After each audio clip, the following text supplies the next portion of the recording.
श्री गुरुभ्यो नमः।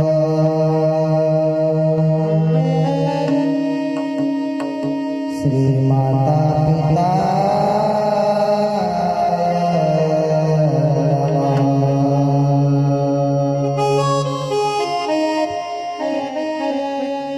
ध्येयं सदा परिभवविष्टतो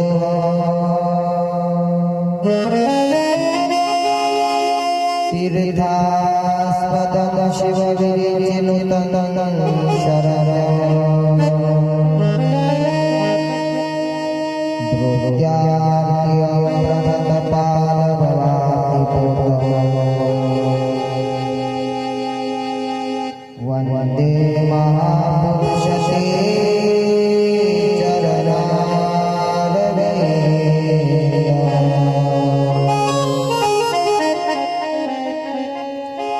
वंशी विभूषितकरा नवनीरदारा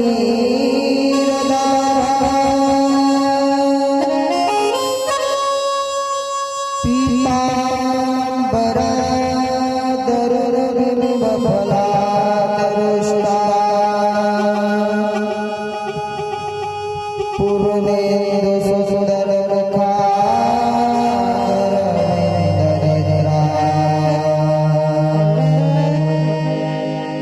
कृष्णात् परं किमपि तत्त्वं न जाने।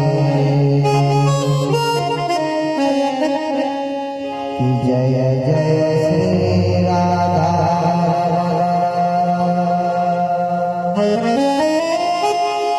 कि जय जय किशोर कि जय गोपी चित्तचोर प्रभु जी जय जय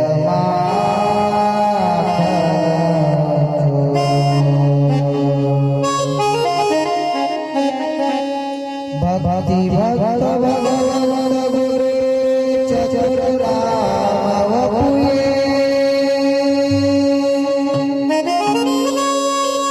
इनके पद वंदन कीजे नासे विघ्न हरे इनके पद वंदन कीजे नासे विघ्न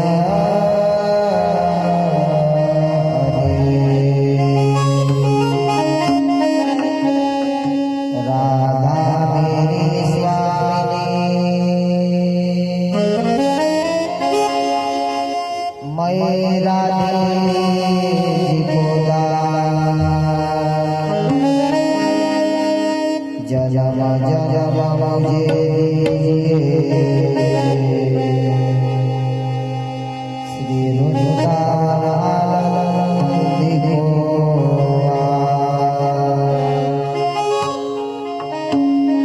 कृष्णाय वासुदेवाय हरये परमात्मने प्रणतक्लेशनाशाय गोविन्दाय नमो नमः।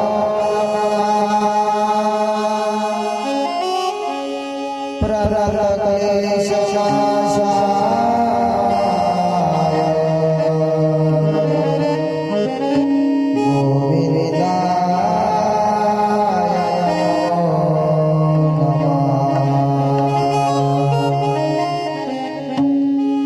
रामाय रामभद्राय रामचंद्राय वेधसे रघुनाथाय नाथाय सीताय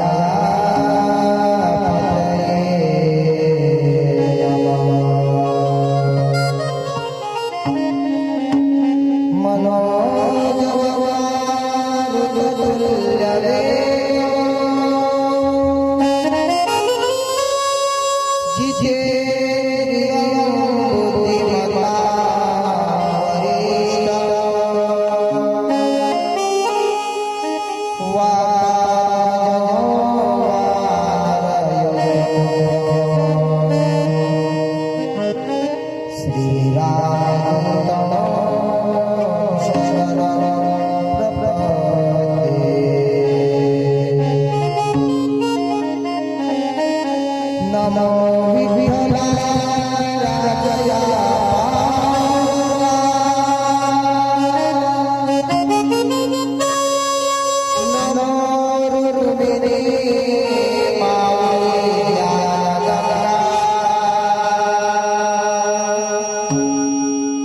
नमो पुंडलिकाय नमो चक्रवालाय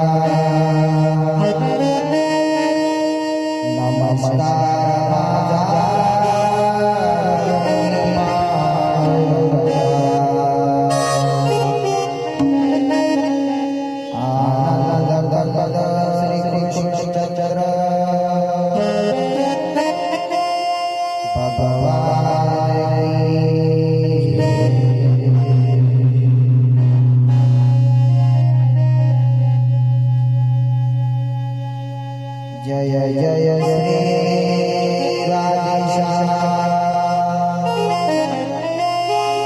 जय जय श्री सीता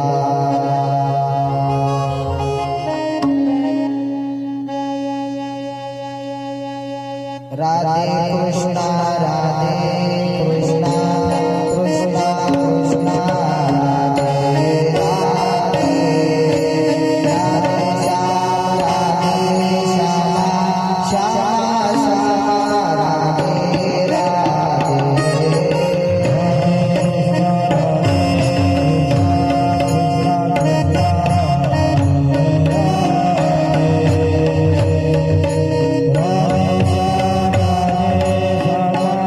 Shama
ते हमिंग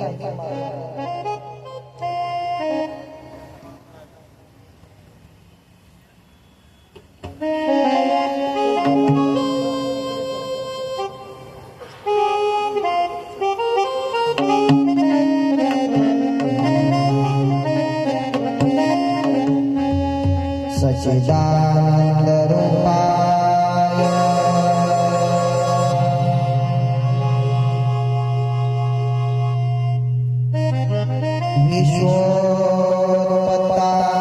विश्वोत्पत्तादिहेतवे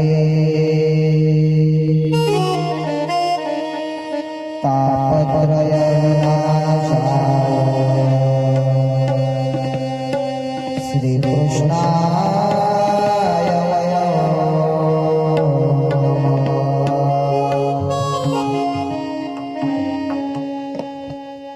असंख्य दिव्यानंद कल्याण गुणगण निलय निखिल हेय प्रत्यग्नि वांछा भक्त कल्पतरु नंदनंदम श्याम सुंदर यशोदा किशोर आनंद कंद दया सिंधू भक्तवत्सल भगवान पांडुरंग परमात्म्याच्या या दरबारामध्ये श्री संत गजानन महाराजांच्या या दरबारामध्ये मायबाप चालत असलेली ही कृष्णरूपी गंगा आज प्रथम दिवसाला सुरुवात करणार आहे आणि ही कृष्णरूपी गंगा मजल दर मजल करत करत करत करत कृष्णरूपी सागराला जाऊन मिळणार आहे आणि ज्या दिवशी कृष्णरूपी सागराला जाऊन मिळाल्याच्या नंतर भगवान परमात्मा आपल्याला काय देणार आहे प्रसाद देणार आहे प्रसाद भानुदास गीती गात प्रसाद देतो पंढरीनाथ अखिल कोटी ब्रह्मांड नायक रुक्मिणी प्राण संजीवन जगत आधार व मुक्त कैवल्य तेजोनिधी ज्ञानी यांचे राजे साधकांचे मायबाप योग्यांची माऊली अनाथाची माय विश्व माऊली ज्ञानोबाराय आदी करून संत महंत भाविक उपस्थित माता भगिनी गायनाचार्य मृदंगाचार्य मातृवर्ग आहे पितृवर्ग आहे सर्वांना या व्यास गादीवरून प्रणाम करतो जय श्री राधे जय श्री कृष्ण भगवान परमात्म्याची कथा ही व्यथत्व दूर करणारी आहे मायबाप संसारामध्ये तापलेल्या तापिष्ट जीवांना परम शांती प्रदान करून देणारी ही कथा आहे म्हणजे संसारामध्ये कितीही दुःख असलं आणि आपण जरी कथेला येऊन बसलं आता तुम्ही 2 तास म्हणा या कथेमध्ये आल्याच्या नंतर तुम्हाला घर आठवून राहिलं का मग अजून काय पाहिजे कुठला आनंद पाहिजे अजून कथेमध्ये आल्याच्या नंतर आपल्याला घर आठवत नाही आणि घर जर आठवत असेल तर मग महाराज म्हणतात कीर्तनी बैसता निद्रे लागविले मन माझे गुंतले विषय सुखा त्या संसारामध्ये तीळभरही सुख नाही याची टोपी त्याच्या डोक्यात करा त्याची टोपी त्याच्या डोक्यात करा आणि सगळ्याच्या टोप्या आपल्या डोक्यात करा पण एवढीचही सुख भेटत नाही आपल्याला वाटते पोराचं लग्न झाल्यावर सुख भेटन सून आल्यावर तिच्या घरापाशी तिला विचारते म्हणते आता तुला गरम गरमच भेटत असं ते म्हणते कायचं गरम न कायचं गरम नुसती सांगाची सरम ज्याचा त्याचा अनुभव घेऊन घ्या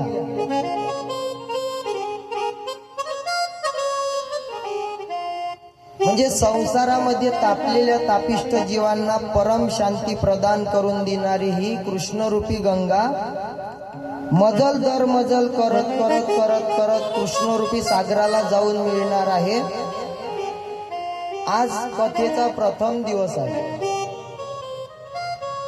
प्रथम दिवस म्हटल्याच्या नंतर ताळमेळ लागायला वेळ जाते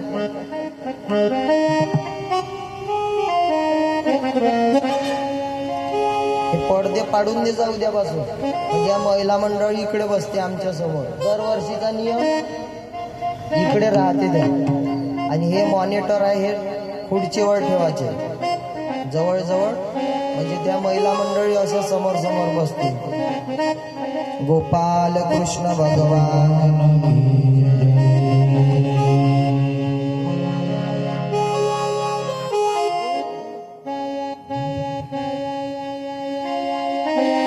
हा जो या ठिकाणी ग्रंथ आता चालू होणार आहे, हा ग्रंथ म्हणजे सामान्य ग्रंथ नाही आहे मायबाप. त्या श्लोकामध्ये वर्णन आलेलं आहे, तेनेयम वाङ्मयी मूर्ती प्रत्यक्षा वर्तते हरे, सेवनात श्रवणात पाठात दर्शनात पापनाशिनी. म्हणजे त्या ग्रंथाचं आपण जर दर्शन घेतलं, त्या ग्रंथाचं आपण जर श्रवण केलं, त्या ग्रंथाचं आपण जर पठन केलं, दर्शन घेतल्याच्या नंतर काय होते, दर्शनात पापनाशिनी. म्हणजे पापाचा नाश करणारी ही कृष्णरूपी गंगा आहे मायबाप.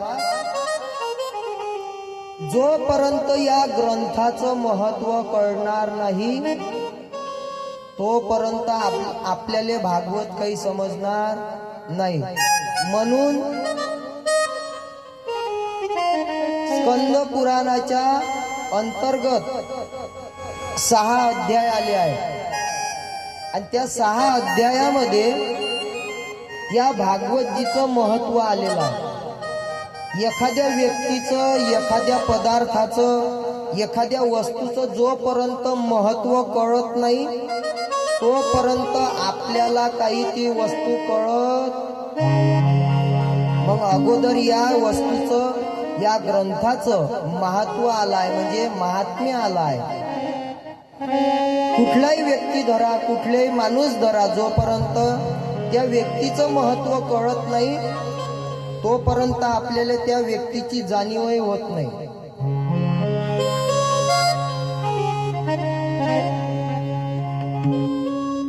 गाडगे महाराजांचं कीर्तन होतं. कुठं? इंदोर या गावामध्ये गाडगे महाराजांचं कीर्तन होतं.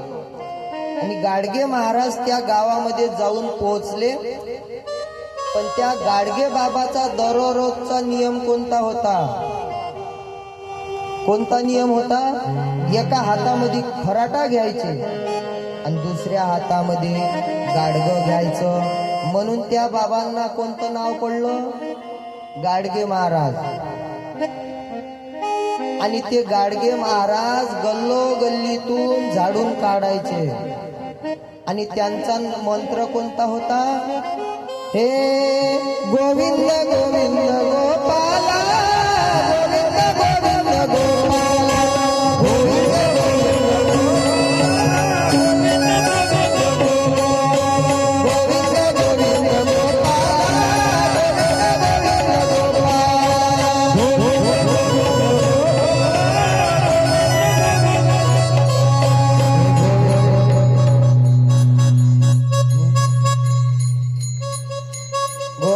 गोविंद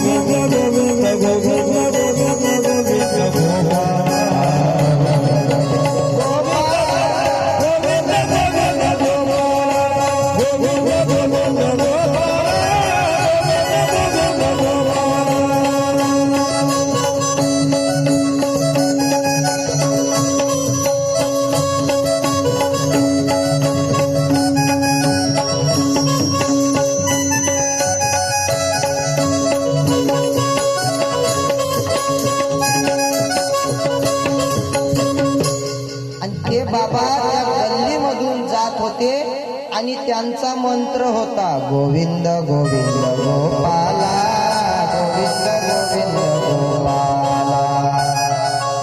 गोविंद गोविंद गोविंद गोविंद गोविंद गोविंद गोपाला.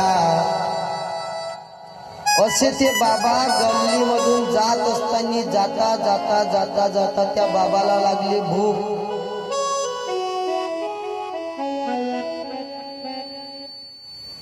आणि भूक लागल्याच्या नंतर ते बाबा गेले एका बाईकडे. कशा करता? भाकर मागण्याकरता गेले.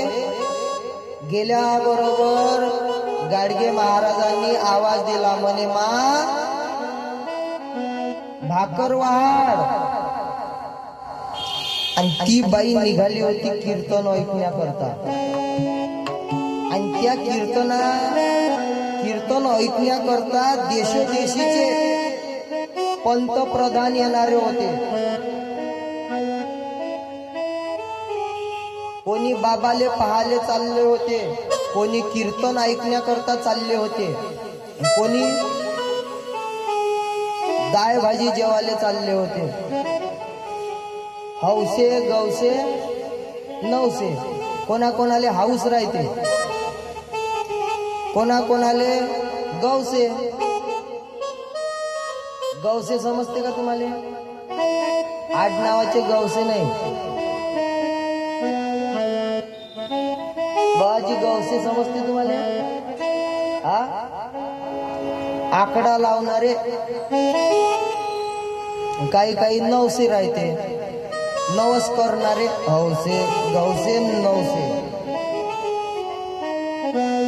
आणि त्या बाईच्या दारावरती बाबा जाऊन पोहोचले. मी दृष्टांत कशा करता देऊ लागलो? जोपर्यंत त्या व्यक्तीचं महत्व कळत नाही तोपर्यंत त्या व्यक्तीची आपल्याला जाणीवही होत नाही, महत्व कळत नाही. आणि मग बाबा जाऊन पोहोचले, भाकर मागितली. त्यावेळेला आवाज दिल्याबरोबर ती बाई सुद्धा कीर्तनाला जाऊ लागली होती. कुलूप लावलं, चाबी हातात घेतली, कमरीले खोचून राहिली. बाई पलटल्याबरोबर बाबाचा आवाज आला, म्हणे मा भाकर वाढ. ती बाई ज्या ज्या बोलायला लागली, ज्या ज्या बोलायला लागली, म्हणे साधुल्य हो, आयतं खायला पाहिजे तुम्हाला, काम धंदे करत नाही. या गावचे त्या गावले फिरत बसता, ज्या गावात भरला दरा तो गाव बरा, चांगलं चांगलं जेवायला भेटते, असे लोक बोलते. तुमच्या गावाकडले नसन बोलत, पण जे सत्याच्या विरोधात आहे, जे देवाच्या विरोधात आहे, असे लोक सप्त्याला गेल्याच्या नंतर काय उपाशी राहा. आम्हाला तर वाटते बेसन न पोया दिन तर चांगला आहे, पण लोक भजे करते, पापड करते, तेलकट काही खायला जीव. घरी गेल्याच्या नंतर आईले म्हणा लागते चांगली एखादी चटणी कर आणि आम्हाला जीव घाल बाबा. बोलते कोणी कोणी लोक. कोण कोण बोलते? जे विरोधात आहे ते, जेले हे सत्संग भक्ती पटत नाही ना, ते बोलते.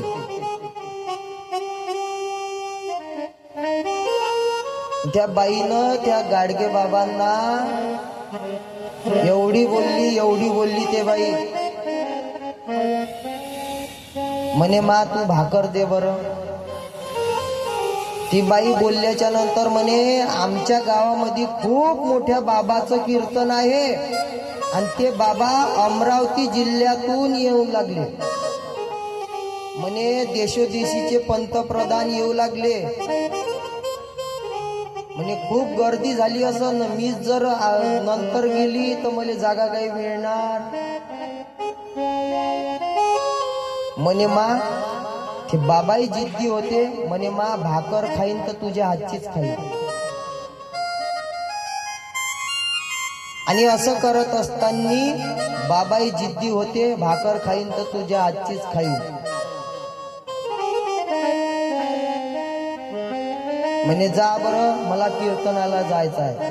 म्हणे जोपर्यंत तू भाकर देत नाही ना तोपर्यंत ते बाबा कीर्तनच चालू करणार नाही. म्हणे कसे काय चालू करणार नाही? म्हणे ज्या बाबाचं कीर्तन तुझ्या इंदोर गावामध्ये आहे ते बाबा साक्षात तुझ्या दरवाजा समोर उभे आहे. आणि मग त्या बाईनं पाहिल्याच्या नंतर खरंच ते कोण होते? गाडगे बाबा होते. असे ठिगळाचे त्यांनी ते कपडे घातलेले होते. एका हातामध्ये खराटा होता आणि एका हातामध्ये गाडगं होतं. आणि मग तिच्या लक्षात आलं, ज्यांचं कीर्तन आहे ते गाडगे बाबा साक्षात माझ्या घरासमोर, माझ्या दारासमोर उभे आहे. मग काय विचारता, त्या बाईनं घालिंग लोटांगण, मोकळे पटांगण, आरती काढू का पायदवाले पाणी देऊ, जेवण वाढू, गुलाबजाम करू, बासुंदी करू का बाल्याची आई करू, बालुशाही. अगोदर शिवा दिल्या कोणाले, गाडगे महाराजांना. आणि नंतर आता तिला महत्व कळालं कोणाचं, गाडगे महाराजांचं. म्हणून जोपर्यंत आपल्याला या ग्रंथाचं महत्व कळणार नाही तोपर्यंत आपल्याला हा ग्रंथ काही समजणार नाही. हा ग्रंथ म्हणजे साक्षात भगवान परमात्मा आहे, भगवान परमात्मा. आताच आपण ग्रंथ आरती केली, त्या आरतीमध्ये वर्णन आलेलं आहे, अपार महिमा ग्रंथाचा वदवेला कोणासाचा, प्राणची कीर्तनकाराचा, मेवा कविवर संताचा, जनुबोधाचा, स्वयंप्रभेचा, द्वादश कवीचा, रवी अंतरीचा तमहर्ता, आरती करू तुझ भगवंता. ग्रंथ नवे हा श्रीकृष्ण, गीते वेदी मनपूर्ण, अनन्य होता या शरण, खची तटळे जन्म मरण. त्रिताप जाती चिरये शांती, नाथई वदती कृष्णपदी ठेवू माथा, आरती करू तुझ भगवंता. असा हा अनमोल ग्रंथ मायबाप या वाडी ग्रामामध्ये आज 1 फरवरीला या ठिकाणून या ग्रंथाला सुरुवात झाली. या कथेचं माझं वर्ष कितवं आहे, 3रं वर्ष. नाही तर मग एक गावची कथा झाली का दुसऱ्या वर्षी 2रा बुवा, 3ऱ्या वर्षी 3रा बुवा. त्या गजानन महाराजांच्या मनामध्ये काय आहे आपण काय सांगू शकणार आहे. पण त्या गजानन महाराजांना जे काही दिलं असन ते तुमच्याच या वाडी ग्रामामधून झालं बरं. म्हणजे मी अगोदर भागवतजीचे क्लास केले आळंदीला, 2-4 वर्ष क्लास केले, कीर्तन करत होतो अगोदर. पण भागवतजीचं मी कथा कधीच केली नव्हती. आणि मग जे इथलं मंडळ आहे त्या मंडळांनी मला निमंत्रण दिलं पहिल्या वर्षी. हे 3रं वर्ष आहे. म्हटलं मी अजून काही भागवत कथा केली नाही. त्या ताईच्या इथं केली होती, साधीच कथा केली होती. म्हणे महाराज तुम्ही एकदा बसून तर बघा म्हणे, उभ्या आयुष्यामध्ये तुम्ही आमच्या मंदिराचं नाव घ्या म्हणे. त्यांचीच गोष्ट खरं झाली. म्हणून गजानन महाराज म्हणजे साक्षात भगवान परमात्मा आहे मायबाप. देवते संत निमित्त त्या प्रतिमा. त्या गजानन महाराजांच्या मनात जर आलं तर ते गजानन महाराज गल्लीतून उचलते आणि दिल्लीत नेऊन टाकते.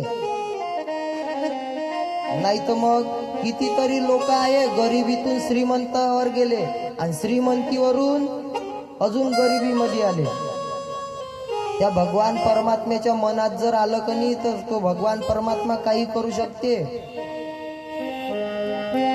तुका म्हणे आले समर्थाचे मना, तरी होय राहणार अंक त्याचा. त्याच्यासाठी काय करावं लागते आपल्याला, तुका म्हणे त्याचे वारे देव तुमच्या मरणी मरे. त्याच्याकरता आपल्याला त्या भगवान परमात्म्याचं व्हावं लागते. असा हा अनमोल ग्रंथ तुमच्या या ग्रामामध्ये चालू आहे.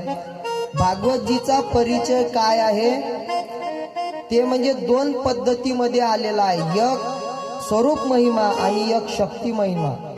स्वरूप महिमा म्हणजे त्या महाराणीच्या त्या कथेमधून आलेला आहे. आणि शक्ती महिमा म्हणजे त्या धुंदुककारीचा म्हणजे आत्मदेवाच्या कथेमधून तो महिमा स्वरूप या ठिकाणी प्राप्त झालेला आहे. सच्चिदानंद रूपाय विश्वोत्पत्त्यादि हेतवे तापत्रय विनाशाय श्रीकृष्णाय वयं नमः. या श्लोकामध्ये भागवतजीचं महत्व सांगितलं आहे. म्हणजे तो भगवान परमात्मा कसा आहे, सच्चिदानंद म्हणजे तो भगवान परमात्मा सच्चित आनंद आहे. तो आनंद देणारा भगवान परमात्मा आहे. तो भगवान परमात्मा सत्यही आहे. तो भगवान परमात्मा काय आहे, काय काय काय काय तो भगवान परमात्मा सत्य आहे. सत्य जगाच्या पाठीवर सगळ्या वस्तू ह्या खोट्या आहे, खोट्या. आपण संसार करू लागलो तो संसार सुद्धा खोटा आहे. फलकट तो संसार येथे सार भगवंत. म्हणजे सारामध्ये सार भगवान परमात्म्याचं नाव कसं आहे, सार सार विठोबा नाम तुझे सार म्हणून शूळ पाणी जपतसे वारंवार. शूळ पाणी म्हणजे शूळ पाणी, शूळ पाणी म्हणजे भगवान शंकर. भगवान शंकर कोणाचं नाव घेते, हे श्रीराम जय राम जय राम भजन करी महादेव. श्रीराम जय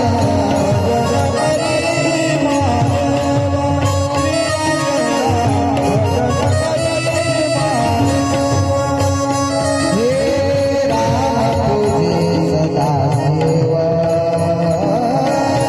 राम पूजे सदा शिव भजन करी महादेव.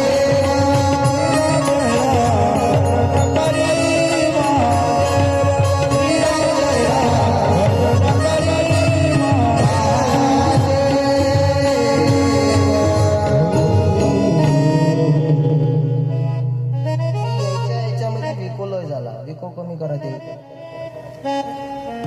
म्हणून शूळ पाणी जपतसे वारंवार. तो भगवान परमात्मा सत्य आहे. म्हणून भगवान शंकर त्या सत्य असणाऱ्या भगवान परमात्म्याचं ध्यान करतात. कोणाचं, श्रीराम जय राम जय जय राम भजन करी महादेव. हे राम पूजे सदा शिव. तो भगवान परमात्मा मागे सत्य आहे, या काळामध्ये सत्य आहे आणि समोरही तो भगवान परमात्मा सत्य राहणार आहे. तिन्ही काळामध्ये तो भगवान परमात्मा सत्य आहे. मग काळाचे प्रकार किती आहे, हे लाईट लावून द्या. काळाचे प्रकार किती आहे, मना सकाळ होते ते एक प्रकार, दुपार होते तो दुसरा प्रकार आणि संध्याकाळ होते तो तिसरा प्रकार. काळाचे प्रकार झाले ना. काळाचे प्रकार किती आहे, 3. कोणकोणते, सकाळ, दुपार, संध्याकाळ. बरोबर आहे. कोणते आहे,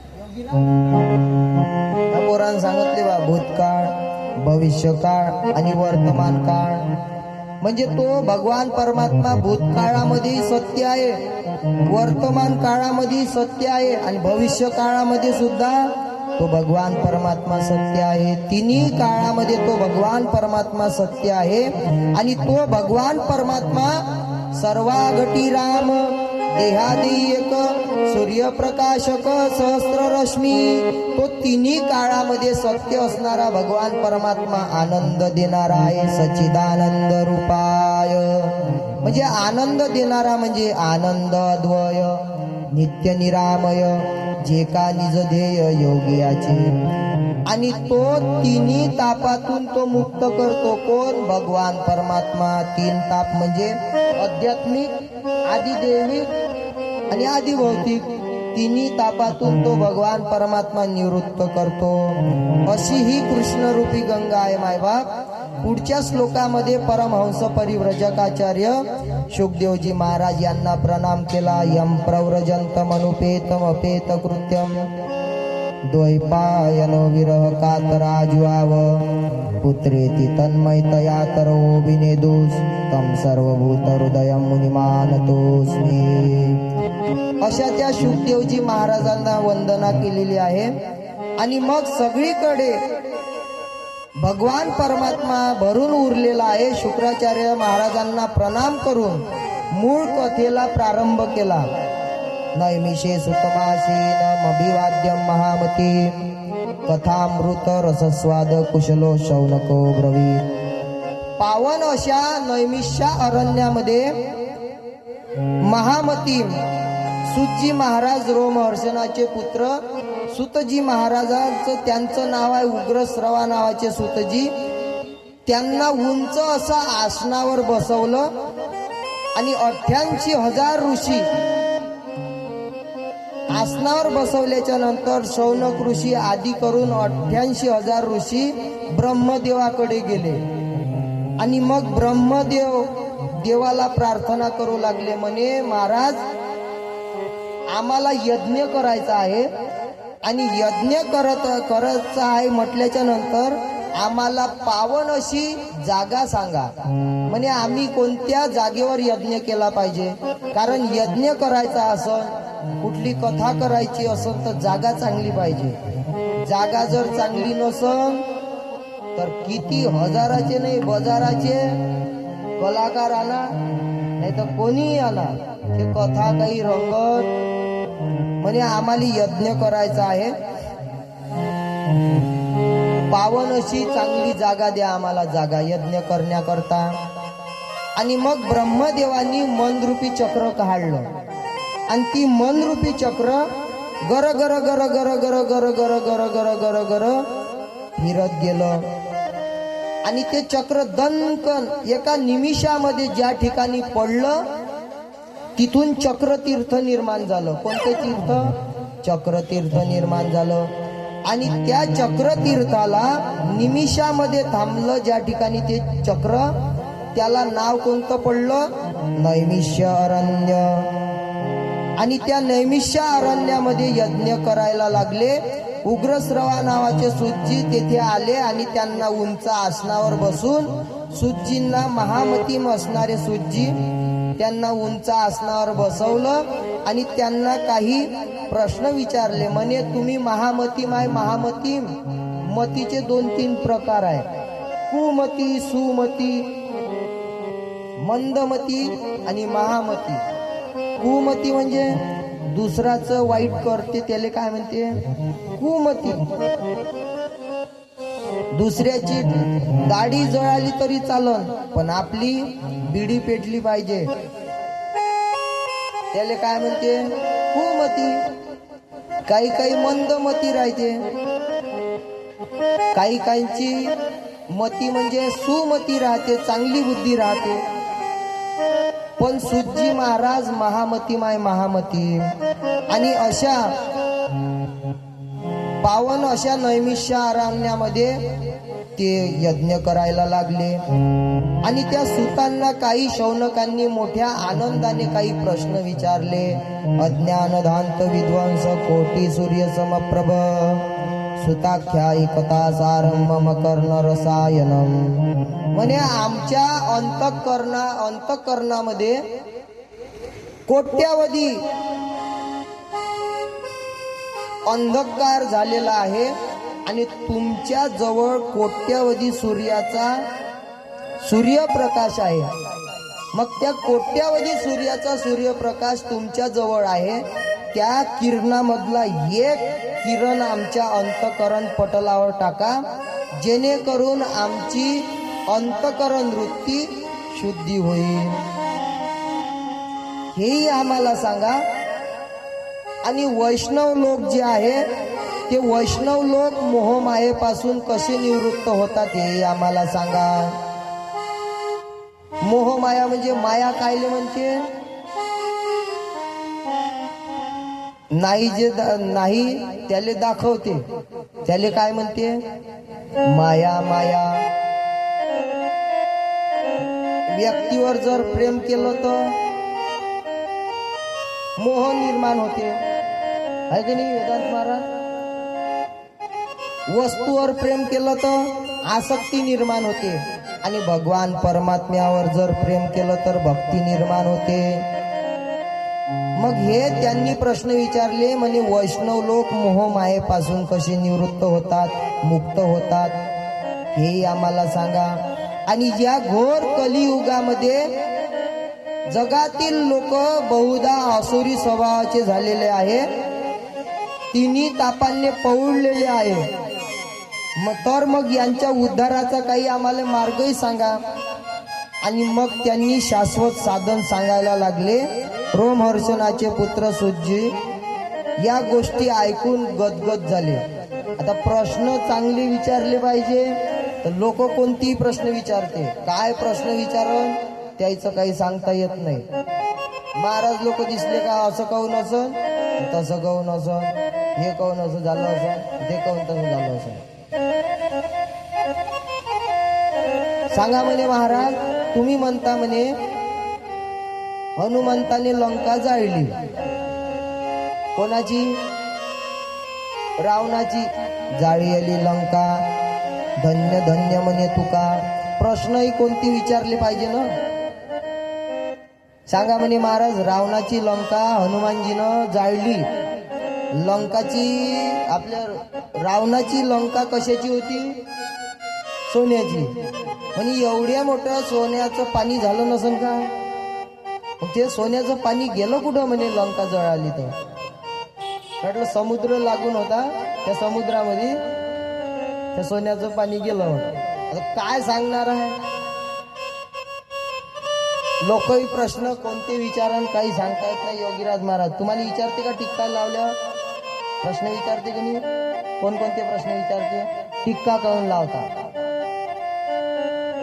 माळ काऊन घालता, आता टिक्का काऊन लावता, टिक्का कोण नाही लावत, गंध कोण नाही लावत, कुंकवाचा अधिकार कोणाला आहे? सवाशीनबाईले. आणि मालक जर मरून गेला तर मग लावते का कुंकू? नाही लावत. हातात कंगन घालते. माणूस मेल्याच्या नंतर कुंकूही पुसून टाकते, आणि बांगड्याही फोडून टाकते. ते एक गाणं आहे, चोडी मजा न देगी मजा न देगा, तेरे बिगर साजन सावन मजा न देगा, चोडी हो चोडी मजा न देगी मजा न देगा. कुंकवाची शोभा कोणामुळे आहे? मालकामुळे. मग मालक महत्वाचा का कुंकू महत्वाचं? मालक महत्वाचे आहे. बांगड्या फोडून टाकते मालक गेल्याच्या नंतर, मग मालक महत्वाचे आहे का बांगड्या महत्वाच्या आहे? म्हणून ते गाणं निघालं, चोडी मजा न देगी कंगन मजा न देगा. म्हणे तुम्ही सुंदर असे प्रश्न विचारलेले आहे. म्हणे तुम्ही वैकुंठ धामामध्ये राहणारे योगी पुरुष आहे. योग्यांनाही दुर्लभ अशा वैकुंठामध्ये तुम्ही राहणारे आहे. सद्गुरु आहे. श्री गुरु सारिका असता पाठी राखा, इतराचा लेखा कोण करी. आणि मग शौनकांनी प्रश्न विचारल्याच्या नंतर सुज्जीचं अंतकरण असं गदगद झालं. प्रीती शौनक चित्ते ते येतो विचारीच, सर्व सिद्धांत निष्पन्नम संसारम भयनाशनम. आणि मग त्या ठिकाणी शौनकांनी प्रश्न विचारल्याच्या नंतर त्यांचं अंतःकरण असं गदगद झाल्याच्या नंतर त्यावेळेला त्या सुज्जी महाराजांनी सांगितलं, म्हणे लक्षपूर्वक ऐका, सावधानतया शृणु. ज्या वेळेला वक्ता सावधान करते त्यावेळेला आपण सावध झालं पाहिजे. काय झालं पाहिजे? सावध झालं पाहिजे, सावध. लग्नामध्ये मंगलाष्टक म्हणते, शुभ मंगल. काय म्हणते? शुभ मंगल सावधान. ज्या दिवशी आपल्या डोक्यावर अक्षिदा पडल्या बरोबर मंगलाष्टकामध्ये सांगते, अक्षिदा मारत जाते, आता तरी सावध होय, आता तरी सावध होय, शुभ मंगल सावधान. पण आपण सावध व्हायला काही तयार नाही. ते मंगलाष्टक सांगून जाते आपल्याला, संसारामध्ये बरोबर पाहिजो, सावध राहायचो, सावध राहायचो. साधू संतही आपल्याला सावध करतात, सावध झालो, सावध झालो, हरीच्या आलो जागरणा. म्हणे या कलियुगामध्ये प्राणी कालरूपी सर्पाचे भक्ष झालेले आहे, हेही आम्हाला साधन सांगा. आणि ही कथा कशाने मिळत असते आणि ही कथा कोणी कोणाला सांगितली हे आम्हाला सांगा. ही कथा कधी मिळत नाही, जोपर्यंत आपलं पुण्य एकत्र येत नाही तोपर्यंत आपल्याला ह्या कथेचं श्रवण मिळत नाही. या कथेला कोण येऊन बसते? बहुत सुकृताची जोडी म्हणून विठ्ठली आवडी. म्हणे हे कथा परीक्षित राजाला शुकदेवजी महाराजांनी कशी काय सांगितले हे आम्हाला सांगा. आणि मग जेव्हा शुकदेवजी महाराज त्या सभेमध्ये परीक्षित राजा करता अमृताचा कलश घेऊन आले ना, तेव्हा हे देव होते कनी, हे देव कनी काचेचे तुकडे घेऊन, म्हणजे काचेचे तुकडे म्हणजे हिरे माणिक मोती घेऊन त्या परीक्षित राजाच्या सभेमध्ये गेले. आणि शुकदेवजी महाराजांना म्हणू लागले, म्हणे हे जे हिरे माणिक मोती आहे हे तुमच्या जवळ ठेवा आणि ते अमृताचा कलश आम्हाला द्या. आणि शुकदेवजी महाराज खवळले, म्हणे काचेचे तुकडे देऊन कोणी सोन्याची खरेदी करते का? काचेचे तुकडे देऊन सोन्याची खरेदी करते का कोणी? म्हणे हे काचेचे तुकडे आहे, काचेचे तुकडे कुठं, अमृताचा कलश कुठं? म्हणे याचं समसमान होणार नाही. मग त्यांना अमृत काही दिलं नाही. मग हे सगळे देवी देवता पाय आपटत कुठं गेले? ब्रह्मदेवाकडे गेले. आणि ब्रह्मदेवाला सांगितलं, म्हणे आम्हाला अमृत काही दिलं नाही. म्हणे तुम्ही एवढा निर्णय घाईमध्ये घेऊ नका, म्हणे रागाचं पाणी करा, रागाचं पाणी. म्हणे 7 दिवस होऊ द्या आणि परीक्षित राजाला मुक्ती मिळू द्या. आणि मुक्ती कशाने मिळाली? ह्या भागवतजीने मुक्ती मिळाली. कोणाले? श्रवणे परीक्षिती तरला भूपती, 7 दिवसा मुक्ती झाली त्याची. आणि मग त्या शुकदेवजी महाराजांनी, ब्रह्मदेवांनी काय केलं? कलियुगामधले सगळे साधन, उद्धाराचे साधन एका पारड्यामध्ये घेतले, तराजू मध्ये घेतले. आणि ह्या भागवतजीचा ग्रंथ एका पारड्यामध्ये घेतला.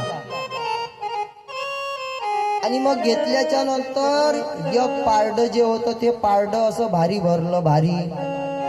कोणतं पारडं भारी भरलं? भागवतजीचं पारडं भारी भरलं. आणि मग त्या ठिकाणी जय जयकार व्हायला लागला. पुंडलिक वरदा विठ्ठल श्री ज्ञानदेव गोपाल कृष्ण भगवान की जय. म्हणे बरं का शौनकांनो, ही कथा 7 दिवसामध्ये संकादिकांनी नारदांना सांगितली, विधी सांगितला. आणि मग शौनकांनी विचारलं, म्हणे नारदांनी संकादिकाला कशी काय सांगितली? म्हणे नारदजी एका जागेवर थांबत नाही, कारण तिन्ही त्रिभुवनी भ्रमण नारदाचे. कधी नारदजी ह्या वार्डामध्ये दिसते, कधी नारदजी तिकडे त्या वाडीमध्ये दिसते, कधी लाव्यामध्ये जाते, कधी दौलामेटीत जाते, कधी इकडे फेटरीले जाते. कारण तिन्ही त्रिभुवनी भ्रमण नारदाचे. म्हणे या नारदजीची भेट कशी काय झाली ते आम्हाला सांगा. कारण नारदजी एका जागेवर थांबत नाही. तिन्ही त्रिभुवनामध्ये त्यांचा जय जयकार चालू राहते, नामस्मरण चालू राहते. नारायण नारायण श्रीमद नारायण नारायण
आणि नारदजीची भेट कशी झाली हे आम्हाला सांगा. म्हणे या दोघांची भेट एका जागेवर कशी काय झाली हे आम्हाला सांगा. म्हणे एकदा असं झालं होतं, एकदा विशालाया चत्वार ऋषयो मला सत्संगार्थं समायाता ददृशो तत्र नारद.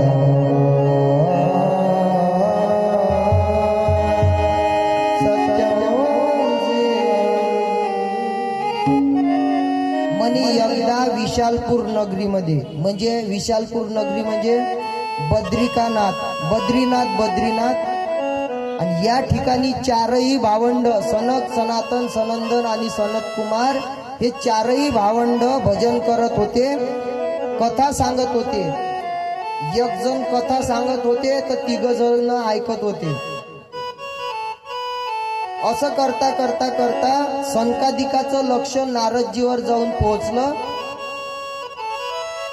आणि नारदजीवर जाऊन पोहोचल्याच्या नंतर सनकादिक विचार करू लागले. म्हणे नारदजी, तुम्ही तिन्ही त्रिभुवनामध्ये त्या भगवान परमात्म्याचं नामस्मरण करत राहता. म्हणे तुमच्या चेहऱ्यावर असं आनंद दिसून नाही लागला. म्हणे तुम्हाला झालं तरी काय? कथन ब्रह्मदीन मुखत कुतचिंता तुरो भवान त्वरितम गमते कुत्र कुतच्चागमनं तव. म्हणे तुमचा चेहरा असा सुकलेला का बरं आहे? म्हणे तुम्ही असे चिंतातूर का बरं दिसत आहे? म्हणे तुमच्या जीवनामध्ये समाधान दिसून नाही लागलं. त्यावेळेला नारदजी विचारल्याच्या नंतर नारदजी उत्तर द्यायला लागले. म्हणे मी त्रिभुवनामध्ये फिरत असताना फिरता फिरता मी पृथ्वीवर गेलो. कुठं कुठं गेलो? पुष्करंच प्रयागरंच काशीम गोदावरी तथा हरिक्षेत्रम कुरुक्षेत्रम श्रीरंगम सेतुबंधनम. म्हणे मी सर्वोत्तम असणाऱ्या पृथ्वीवर संचार करत असताना सगळ्या ठिकाणी गेलो.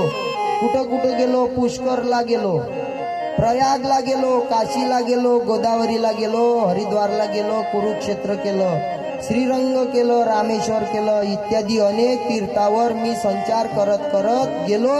पण मला कुठल्याही तीर्थावर मला माझ्या मनाची शांती झाली नाही. सगळ्या इकडे कलियुगामध्ये जिकडे तिकडे हाहाकार माचलेला आहे. कुठंही मला भक्तीचं रूपांतर दिसलं नाही. म्हणजे मी असं करता करता करता करता या कलियुगामध्ये सगळ्या ठिकाणी संचार केला, सगळ्या तीर्थामध्ये गेलो, मला तप दिसलं नाही, सत्य दिसलं नाही, पवित्रपणा दिसला नाही. जिकडे तिकडे कलह दिसला. आणि मग मी यमुनेच्या तटावर जाऊन पोहोचलो. आणि यमुनेच्या तटावर जाऊन पोहोचल्याच्या नंतर तेथे एक मोठे आश्चर्य पाहिले. म्हणे कोणते आश्चर्य पाहिले? म्हणे एक तरुण स्त्री त्या ठिकाणी रुदन करत होती, रडत होती. आणि त्या तरुणीचे 2 पुत्र झोपी गेलेले होते. आणि झोपी गेल्याच्या नंतर मी त्या तरुणीपाशी गेलो. काही स्त्रिया तिला वारा घालत होत्या. मला वाटलं नारदजी सांगू लागले चिंतातूर का बरं होते म्हणून. आणि मग काही स्त्रिया तिला वारा घालत होत्या. आणि मग मी त्या तरुणीपाशी जाऊन पोहोचलो. पोहोचल्याच्या नंतर मी तिला दुःख विचारलं. दुःख विचारल्याच्या नंतर ती तरुण स्त्री माझ्या पाया पडायला लागली. श्री संताचे माथा चरणावरी साष्टांग हे करी दंडवत. म्हणे महाराजजी, नारदजी, तुम्ही मोठ्या सद्भाग्याने या ठिकाणी आलेले आहे. झाली पापा तापा तुकी, दैन्य गेले उठा उठे, परी जग जेठी करुणा केली. नारदजी म्हणाले, म्हणे तुझं नाव काय आहे? आणि हे 2 पुरुष या ठिकाणी झोपी गेलेले आहे, यांचं नाव काय आहे? त्यावेळेला ती तरुण स्त्री जी होती तिचं नाव होतं महाराणी, भक्ती महाराणी. म्हणे तुझं नाव काय आहे? अहम भक्ती रीती ख्याता, इमोते तनयो मतो, ज्ञान वैराग्य नामानो, कालयोगेन जर्जरो. म्हणे माझं नाव भक्ती आहे, भक्ती. आणि या 2 पुत्राचं नाव ज्ञान आणि वैराग्य आहे. म्हणे काळाच्या अभावाने हे झोपी गेलेले आहे, झोपी. म्हणे यांना उठवण्याकरता काहीतरी उपाय शोधून काढा. ती तरुण स्त्री म्हणू लागली, मी द्रविड देशामध्ये माझा जन्म झाला, कर्नाटकामध्ये मी वाढले, महाराष्ट्रामध्ये मला कुठं कुठं सन्मान मिळाला आणि कुठं कुठं मिळालाच नाही. तीर्थक्षेत्रामध्ये कुठं कुठं मला आनंद मिळाला. आणि मग मी फिरता फिरता फिरता गुजरातमध्ये आले. पण तिथं मला वृद्ध काळाने मला घेरलं. आणि मग मी या वृंदावनामध्ये आले. पण आल्याच्या नंतर मला नवजीवन प्राप्त झालं. पण माझे हे 2 जे पुरुष ते झोपी गेलेले आहे. म्हणे यांना उठवण्याकरता काहीतरी साधन सांगा. वृंदावनाचं नाव जर घेतलं मायबाप तर आपल्यालाही वृंदावनाला जाणं आवश्यक आहे. आपणही वृंदावनाला जाऊन दर्शन घेऊन आलं पाहिजे. मेरा मन पंछी बोले उड़ वृंदावन जाओ, ब्रज की लता पता मैं राधे राधे गाओ, मैं श्यामा श्यामा गाऊं, मैं राधे राधे गाऊं. वृंदावन की महिमा प्यारे कोई ना जाने, प्रेम नगरिया मनमोहन की प्रेमी पहचाने. ब्रज गलियों में धूम धूम के मन की तपन बुझा, ब्रज की लता पता मैं राधे राधे गाओ, मैं श्यामा श्यामा गाऊ, मैं राधे राधे गाऊ. म्हणजे अशा पावन अशा वृंदावनामध्ये मी आले. पण आल्याच्या नंतर मला इथं नवजीवन प्राप्त झालं. पण माझे हे दोन पुरुष आहे, हे दोन पुरुष वृद्ध काळाने या ठिकाणी घेरले. म्हणे यांना जाग करण्याकरता काहीतरी उपाय सांगा.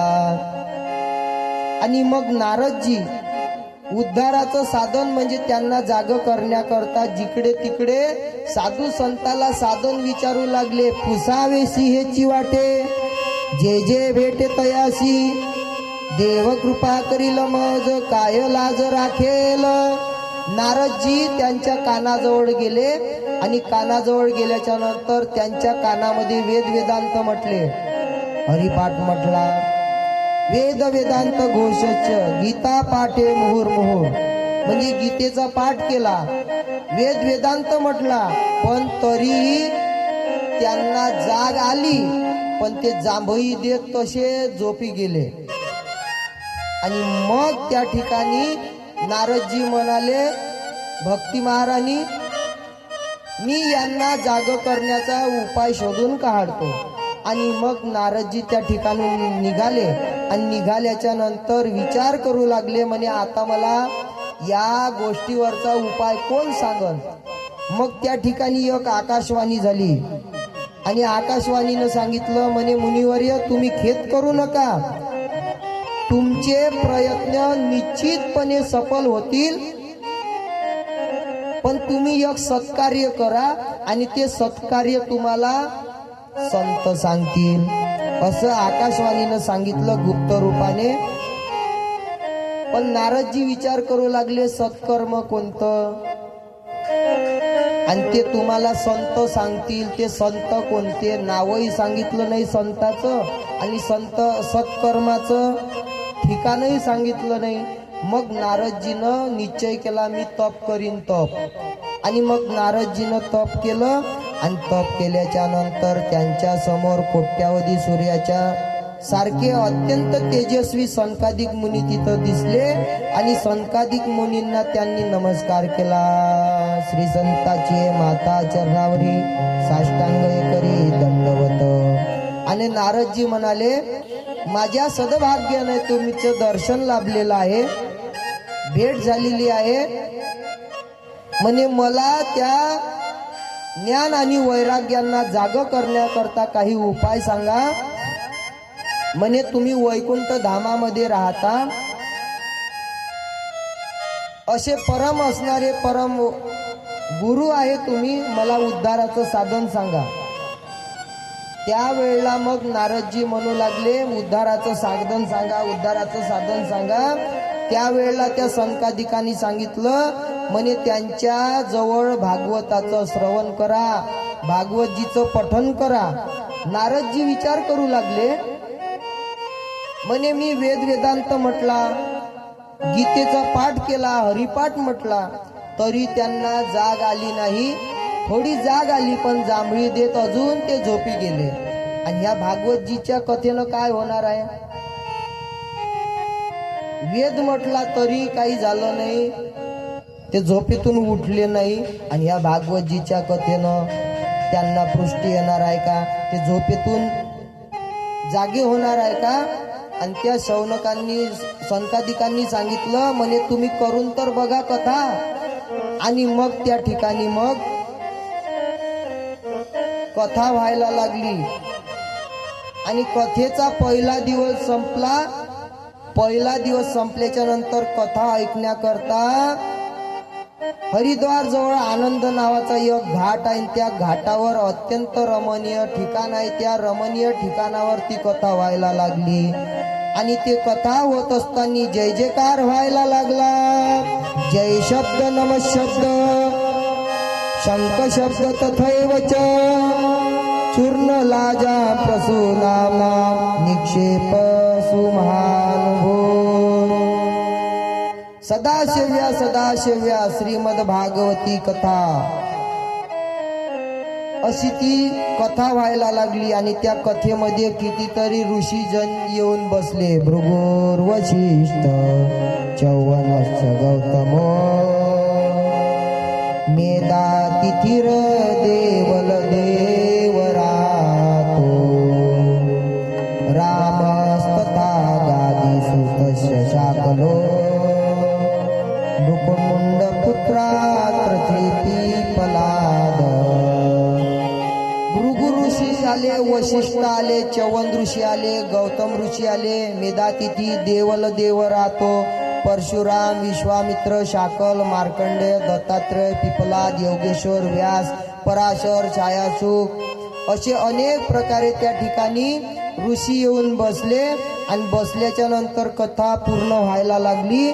पण त्या कथेच्या माध्यमाने ती भक्ती महाराणी होती, ती भक्ती महाराणी नाचत आली. भक्ती सुतो तरुणो गृहीत्वा प्रेमे करूपा सहसा विरासे. श्रीकृष्ण गोविंद हरे मुरारे नाथेति नामानि मोहोर्वदन्ति. ती तारुण्य अवस्था प्राप्त झालेली भक्ती महाराणी तिथं नाचत नाचत आली आणि त्या दोन पुत्रांना सुद्धा सोबत घेऊन आली. पण तिच्या मुखामध्ये श्रीकृष्ण गोविंद हरे मुरारे या नामाचा जयघोष करत ती भक्ती महाराणी त्या सभेमध्ये येऊन पोहोचली. म्हणजे या कथेच्या प्रभावाने ते ज्ञान आणि वैराग्यांना दोघांनाही त्या ठिकाणी तारुण्य अवस्था प्राप्त झाली. अशी ही भागवत रूपी गंगा आहे मायबाप. म्हणे या कथेच्या माध्यमातून कोणाकोणाचा उद्धार झाला. म्हणे या कथेच्या माध्यमातून पाप्यातला पापी जो होता त्या पाप्याचा सुद्धा उद्धार झाला. म्हणे पाप्यातला पापी कोण. धुंदुककारी. धुंदुककारी म्हणे त्या धुंदुककारी जो होता तो प्रेत योनीला गेला आणि प्रेत योनीला गेल्याच्या नंतर त्यांनी ही भागवत कथा श्रवण केली आणि त्या भागवत कथेच्या माध्यमातून तो धुंदुककारी होता तो कुठे गेला. वैकुंठाला गेला. म्हणे हेही आम्हाला कथा सांगा. तुंगभद्रा नदीच्या काठावर एक तटावर उत्तम नावाचं एक शहर होतं आणि त्या शहरामध्ये आत्मदेव नावाचा ब्राह्मण राहत होता. त्या आत्मदेवाच्या घरी सगळं काही होतं पण त्याला मुलं बाळ नव्हते. काय काय काय काय मुलं बाळ नव्हते. त्या आत्मदेवाच्या घरी गाय होती. गाय ती गाय सुद्धा काय होती. वांज होती. वांज. तो आत्मदेव बाजारामधून फळ जर आणत असेल आणि ते जर घरी ठेवल्याबरोबर ते फळ सुद्धा सडून जात होतं. म्हणजे तो आत्मदेव इतका चिंतातूर होता. त्याला त्याच्या जीवनामध्ये आनंद मिळत नव्हता.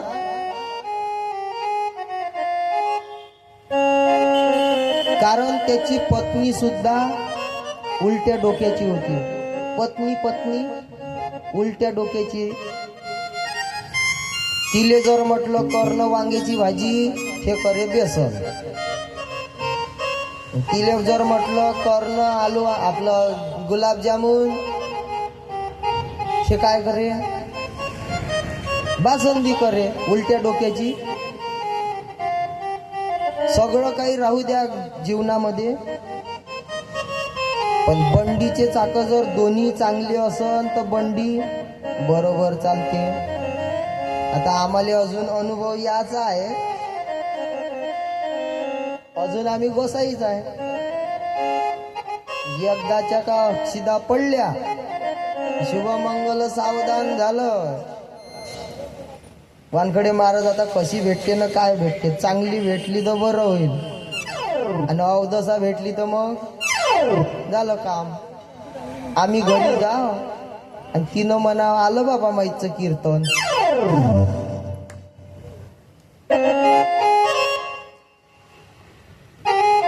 असं झालं नाही पाहिजे. गजानन महाराजाला सांगतो बाबा चांगली भेटू दे, नाही तर कशी भेटते काय भेटतात देव जाणे. हात धुवून पाहिला, नशीब धुवून पाहिलं का आपण. आत्मदेवाची पत्नी तशीच होती. कशी होती? उलट्या डोक्याची. एका जणाची पत्नी होती उलट्या डोक्याची. तो नवरा म्हणे तिले आवं असं नको करू. ऐकत जा बरं. ना आई कुठची ऐकते. कारण तिले भेटे लाडकी बहीण योजनेचे 1500 रुपये. 1500 रुपये भेटल्याच्या नंतर ते काय मानायला जाते.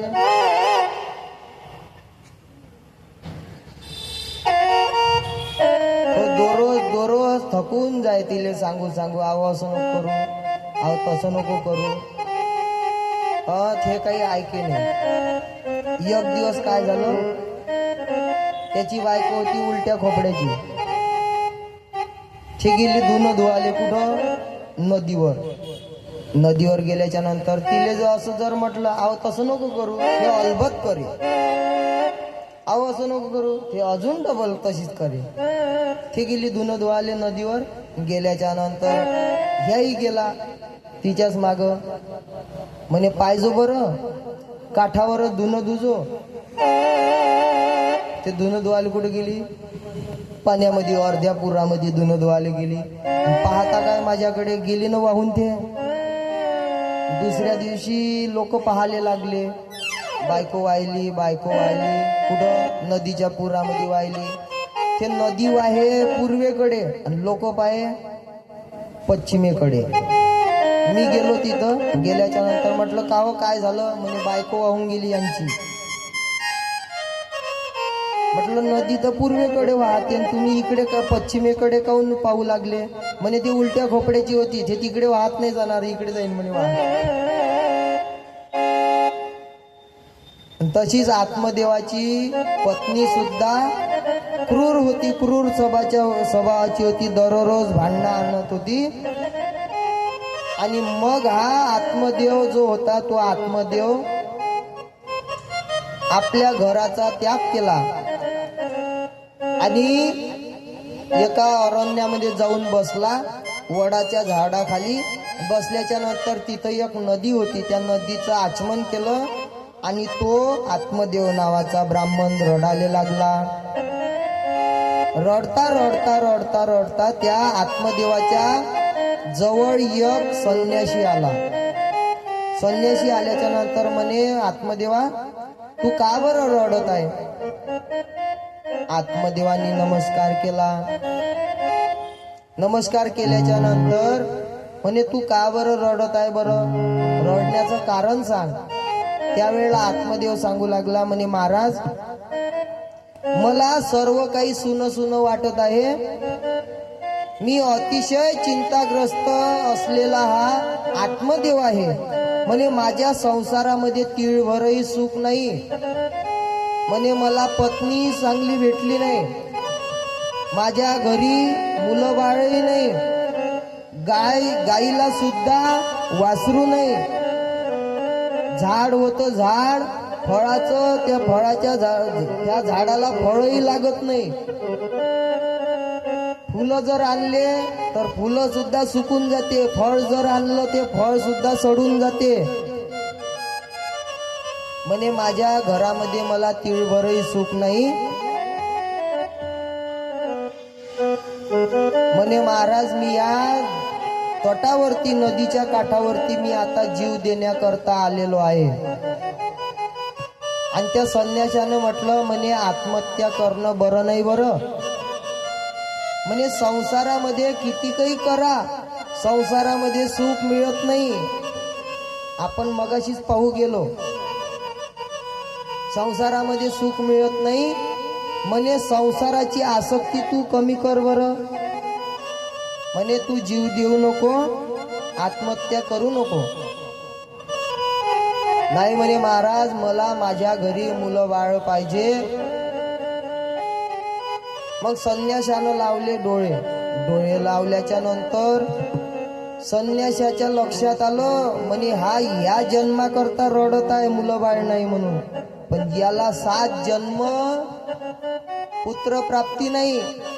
संन्याशाने डोळे उघडले आणि उघडल्याच्या नंतर संन्याशी म्हणू लागला म्हणे आत्मदेवा, तू तर या जन्मातच रडू लागला मुलं बाळ नाही म्हणून. म्हणे तुला 7 जन्म पुत्र प्राप्ती नाही. आणि तसाच आत्मदेव उठला आणि उठल्याच्या नंतर म्हणे महाराज, तुम्ही या जन्मातच नाही, तुम्ही 7 जन्माचं दुःख सांगितलं मला, 7 जन्माचं. म्हणे आता 7 जन्माचं दुःख सांगितल्याच्या नंतर म्हणे बघा, मी जातीनं आहे ब्राह्मण आणि तुम्ही आहे संन्यासी. म्हणे तुम्ही 7 जन्माचं दुःख सांगितलं, म्हणे आता तर मी जीव ठेवतच नाही. संन्यासी म्हणे बापा, उग चाललो होतो, घेणं न देणं, दिवसा कंदील लावून येणं, याच्याजवळ आलो, हाडक्याचा सौदा आणि अर्धारा चौदा करत, म्हणे याले नाही पाहिजे होत. आणि जसं त्या आत्मदेव निघाला उडी देण्याकरता, संन्याशाने हात धरला आणि हात धरल्याच्या नंतर म्हणे थांब. संन्याशांनी झोळीमध्ये हात टाकला, फळ काढलं आणि फळ काढल्याच्या नंतर संन्यास आपल्या आत्मदेवाच्या हातामध्ये दिलं. म्हणे हे फळ तुझ्या पत्नीला खाऊ घाल. पण पत्नीने खाल्ल्याच्या नंतर तिला 1 वर्ष कुठं जाता येणार नाही, कोणाच्या घरचं पाणी पिता येणार नाही, सत्य बोलावं लागेल, खोटं बोलता येणार नाही, असे काही नियम सांगितले. आणि मग हा आत्मदेव घरी गेला आणि घरी गेल्याच्या नंतर त्याच्या पत्नीचं नाव होतं धुंदुली. आणि आवाज द्यायला लागला, धुंदुली धुंदुली धुंदुली धुंदुली. म्हणे महाराज काय झालं? म्हणे संन्यासी भेटला होता आणि त्या संन्याशाने हे फळ दिलं. म्हणे तू हे फळ खाय, हे फळ खाल्ल्याच्या नंतर तुला पुत्र प्राप्ती होतील. आणि मग तिनं होकार दिला, म्हणे मी फळ खातो बरं. आत्मदेव निघून गेला आणि निघून गेल्याच्या नंतर मग महिलांचं काम कोणतं राहते? पोटातली गोष्ट पोटात ठेवाव कनी नाही. शकुंतला तू होय म्हणून सांगतो. इथं आहे का शकुंतला? कुठं आहे? इकडे आहे का? असं काऊन होती ती? मागच्या वर्षी ती आजी सापडली होती. कोणती आजी होती? ती आजी दिसूनच नाही राहिली. हा नाही, ते आजी तर त्याच्या अगोदरल्या वर्षी होती. एक आजी, काय नाव आजी त्या आजीचं? शांता आजी होय का? कोणती आजी? शांताबाई. आणि मागच्या वर्षी कोणती आजी होती? मीरा आजी होती काय? सुनंदा आजी. हो, सुनंदा आजी मागच्या वर्षी होती. आणि या वर्षी शकुंतला आजी आहे का? आहे का शकुंतला? बर, गोपाल कृष्ण भगवान की जय. आणि हे धुंदुली जाऊन पोहोचली तिच्या घराजवळ. म्हणे तू होय म्हणून सांगतो. म्हणे माया नवऱ्यानं आत्मदेवानं फळ आणलं, फळ. आणि ते फळ खायला सांगितलं आणि फळ खाल्ल्याच्या नंतर तुला मुलगा होईल म्हणाले. म्हणे असं करू नको, फळागिळानं काही लेकरं होत नाही. म्हणे एक काम कर, हे फळ जे आहे हे फळ तू गाईला खाऊ घाल. आणि त्या धुंदुलीने तसंच ऐकलं तिच्या म्हटलं आणि ते फळ खाऊ घातलं गाईले. गाईले खाऊ घातल्याच्या नंतर हिनं नाटक केलं. चिंध्या गुंडाळल्या, पोटाले बांधून घेतल्या. हिची बहीण आली. बहीण आल्याच्या नंतर धुंदुलीची बहीण आली आणि बहीण आल्याच्या नंतर म्हणे तू नाटक कर, नाटक. आणि तिनंही तिच्या म्हटलं ऐकलं, तिच्या बहिणीच्या म्हटलं. म्हणे तिची बहीण म्हणे माझ्या पोटामध्ये एक गर्भ आहे आणि तुझ्या घरी संपत्ती जास्त आहे. म्हणे तू संपत्ती माझ्या नवऱ्याले दे, मालकाले दे, आणि माझं बाळ झाल्याच्या नंतर हे बाळ मी तुझ्या स्वाधीन करीन. आणि तिनेही तसंच केलं. आणि 9 महिने 9 दिवस झाल्याच्या नंतर तिच्या बहिणीले झाला मुलगा. आणि तो मुलगा उसना आणला हिनं, कोण? धुंदुलीनं. आणि मग आत्मदेवाच्या आनंदाले पारावार नाही. मुलगा झाला, मुलगा झाला, मुलगाच झाला. आणि सगळे गावातले त्या तुंगभद्रा म्हणजे उत्तम नावाच्या त्या शहरामधले लोक विचार करू लागले, म्हणे आत्मदेवाले आतापर्यंत मूळबाळ झालं नाही आणि आता मूळबाळ झालं. आणि जे फळ जे खाऊ घातलं होतं गाईले, त्या गाईला सुद्धा एक मुलगा झाला. पण त्या मुलाचे कान होते गाईसारखे आणि सगळं शरीर मुलासारखं होतं. आणि मग या दोघाही मुलांचं नामकरण विधी सोहळा सुरू झाला. पहिल्या दिवशी जन्मलं बाळ, नाव ठेवणं येते ना, 12वा रोज 12वा रोज. मग 12वा रोज केला. धुंदुली म्हणे माझं नाव आहे धुंदुली, तर माझ्या मुलाचं नाव काय ठेवायचं? धुंदुक्कारी. धुंदुक्कारी नाव ठेवलं. आणि जो गाईच्या उदरामधून जो जन्माले आलेला होता, त्या मुलाचे कान होते गाईसारखे, म्हणून त्याचं नाव काय ठेवलं? गोकर्ण. बोलिये गोकर्ण भगवान की. आणि दोन्ही मुलं जे होते ते तारुण्य अवस्थेमध्ये प्राप्त झाले. पण जो गोकर्ण होता तो महापंडित झाला आणि हा धुंदुककारी होता तो महाखल झाला. महाखल.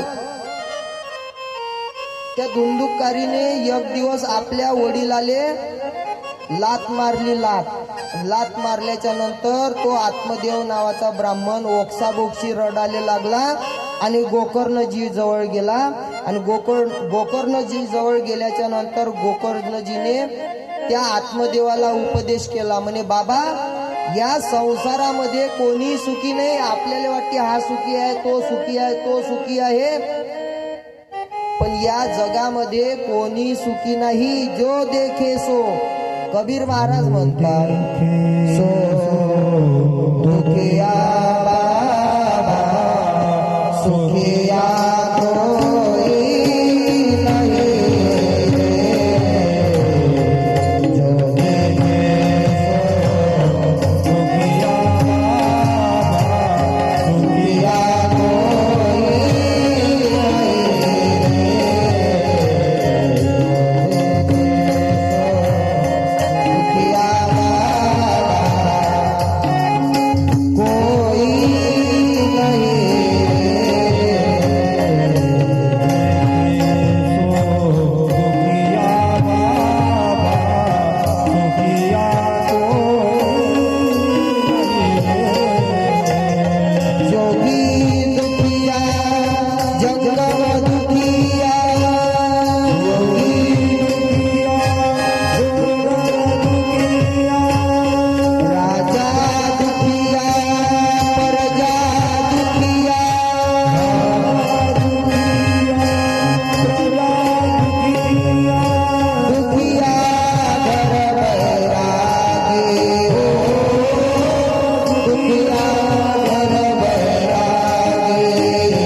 नंतर कोणी सुखी नाही. राजा दुखिया परजा दुखिया, दुखिया घर बैरागी रे. दुख के कारण सुख देवने उदरी माया त्यागी रे.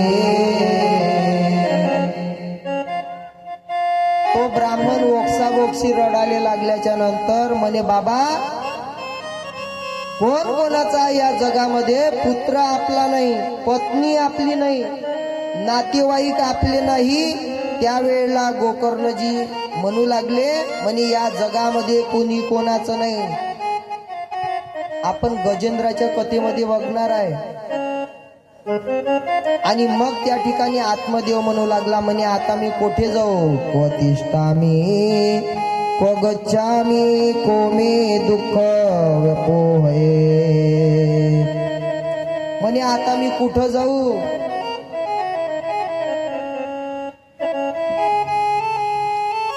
गोकर्णजी म्हणू लागले, म्हणे बाबा, हा संसाराची आसक्ती सोडून द्या बरं. या संसारामध्ये कोणी सुखी नाही. हे संसारात सुख नाही, हुशारी धर. कवनाचे गोत्र कवनाचं घर. अरे सर्व मती माझं माझं कोणी नाही करता. सुटली सारखा निघून जाशील हाती नाही धरता. धनदारा पुत्रजन बंधू सोय रे पिशून सर्व मिथ्याय जाणून शरण दिगा देवासी. म्हणे बाबा, त्या भगवान परमात्म्याची प्राप्ती करण्याकरता तुम्ही वनामध्ये निघून जा. आणि मग त्या ठिकाणी गोकर्णजीचे शब्द ऐकून आत्मदेव नावाचा ब्राह्मण आपल्या घरादाराचा त्याग करून निघाले मायबाप. आणि गेल्याच्या नंतर त्या ठिकाणी त्याग केला, साधू संतांची सेवा करायला लागले. भगवान परमात्म्याच्या कथेचा आनंद लुटायला लागले. कोण? आत्मदेवजी. पण इकडे काय झालं? गोकर्णजीने सुद्धा आपल्या घरादाराचा त्याग केला. गोकर्णजी सुद्धा तीर्थयात्रा करण्याकरता निघून गेले. पण इकडे जे होते तो राहिला होता धुंदुली आणि धुंदुककारी. त्या धुंदुलीच्या कमरीमध्ये लात मारली. कोण? धुंदुककारीनं लात मारल्याच्या नंतर म्हणे, सोनं कुठं आहे? पैसे कुठं आहे? आण पैसे, सोनं दे. लात मारल्याच्या नंतर तीही दुःखी झाली. दुःखी झाल्याच्या नंतर मग तिनही एका विहिरीमध्ये जीव देऊन दिला. आता एकटा कोण राहिला? धुंदुककारी राहिला. आणि ह्या धुंदुककारीनं 5 वेश्या घरामध्ये आणल्या. आणल्याच्या नंतर अत्यंत क्रूर कर्म करायला लागला. एक दिवस त्या वेश्यांनी त्यांच्याकडे पुष्कळशे दागिने दिले. वेश्याकडे धुंदुककारीनं. आणि तो चोऱ्या करण्याकरता राजाच्या घरी गेला. राजाच्या घरून चोरी करून आला. धन आणलं, धन धुंदुककारीनं. आणि या वेश्या म्हणू लागल्या, म्हणे राजाच्या घरचं सोनं आणलं यानं. म्हणे राजा एक दिवस याला पकडल्याशिवाय राहणार नाही. मग त्या वेश्येनं काय केलं? त्याला चोराडानं बांधलं. दोरीनं बांधल्याच्या नंतर मार द्यायला लागल्या त्या वेश्या. उलट टांगलं, उलट दनादन झोडलं. कोणाले? धुंदुककारीले. तरी तो मरत नव्हता. जळते निखारे टाकले त्याच्या मुखामध्ये. आणि मग तो आरबूस निर्बूस झाल्याच्या नंतर मग तो धुंदुककारी मेला. मेल्याच्या नंतर त्या वेश्येनं काय केलं? त्या घरामध्ये खड्डा खोदला आणि त्या घरामध्येच त्याला दफन केलं. वेश्या निघून गेल्या. आणि या धुंदुककारीची मरणाची वार्ता गोकर्णजीच्या कानावर गेली. आणि त्या गोकर्णजीने गया क्षेत्री श्राद्ध केलं. कोणाचं? त्या धुंदुककारीचं. आणि तो धुंदुककारी प्रेत योनीला गेला होता.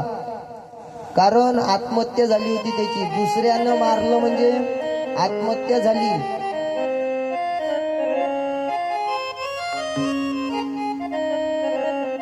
गया क्षेत्री श्राद्ध केलं तरी त्याची मुक्ती झाली नाही.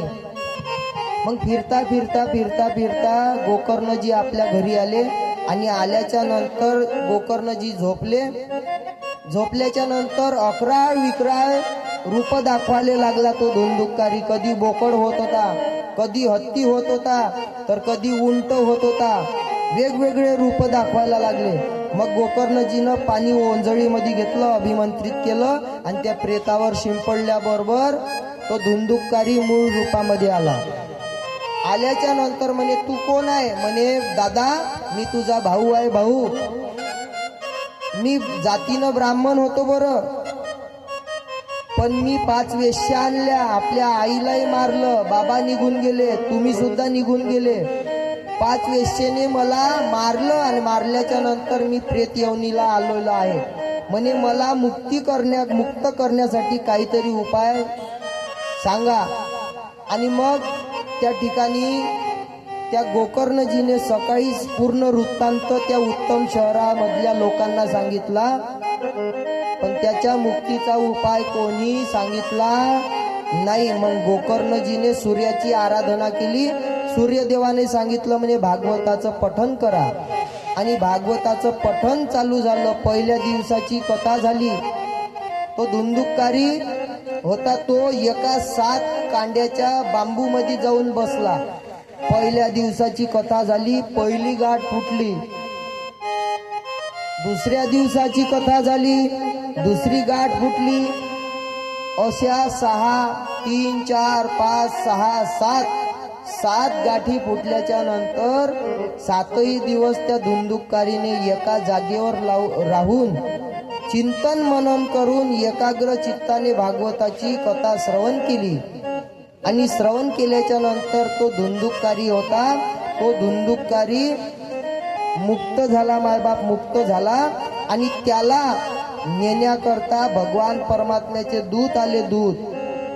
आणि तो धुंदुककारी होता, तो धुंदुककारी भगवान परमात्म्याच्या वैकुंठ धामाला जाऊन पोहोचला.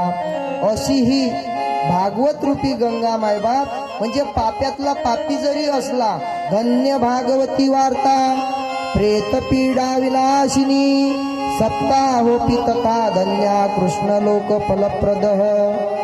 अशी ही दिव्य रूप धारण करणारी ही भागवत रूपी गंगा, म्हणजे या पाप्यातला पापी जरी असला त्या पाप्यालाही मुक्त करणारी ही भागवत रूपी गंगा आहे मायबाप. या भागवतजीच्या श्रवणानं पठणानं सगळे पाप नाहीसे होतात. अशी ही भागवत रूपी गंगा त्या धुंदुककारीने श्रवण केली आणि तो धुंदुककारी वैकुंठ धामाला जाऊन पोहोचला. अशी ही भागवत रूपी गंगा आहे मायबाप. आणि आजच्या कथेमध्ये 2 स्वरूपाचं महत्व आलेलं आहे. जोपर्यंत आपल्याला महत्व कळत नाही तोपर्यंत भागवत कळणार नाही. या 2 कथेच्या माध्यमातून भागवतजीचं महत्व आलेलं आहे. जोपर्यंत एका व्यक्तीचं, एखाद्या पदार्थाचं, एखाद्या वस्तूचं महत्व कळत नाही तोपर्यंत आपल्याला महत्व कळणार नाही. म्हणून या 2 कथेच्या माध्यमातून ही कथा आलेली आहे. या दोन्ही कथेचं या ठिकाणी रूपांतर झालं. उद्याच्या कथेमध्ये दररोज 1 वाजता या ठिकाणी कथेला सुरुवात होईल. उद्याच्या कथेमध्ये परीक्षित राजाचा जन्म होईल. परीक्षित राजाला श्राप कसा काय मिळाला, भारताचा सार्वभौम राजा होता, त्या राजाला श्राप कसा काय प्राप्त झाला, हेही उद्याच्या कथेमध्ये आपल्याला पाहायला मिळणार आहे.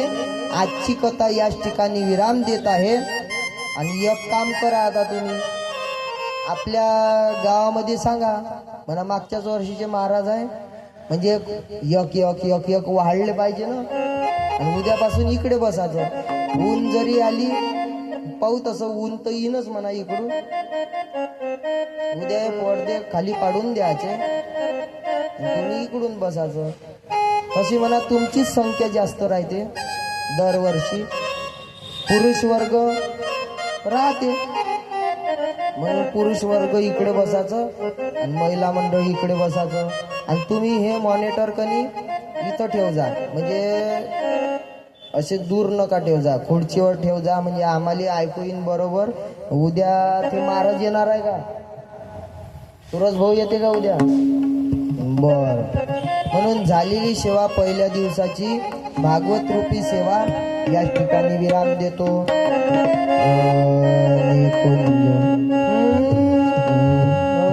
निकुंज में विराजे घनश्याम राधे राधे.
कीर्तन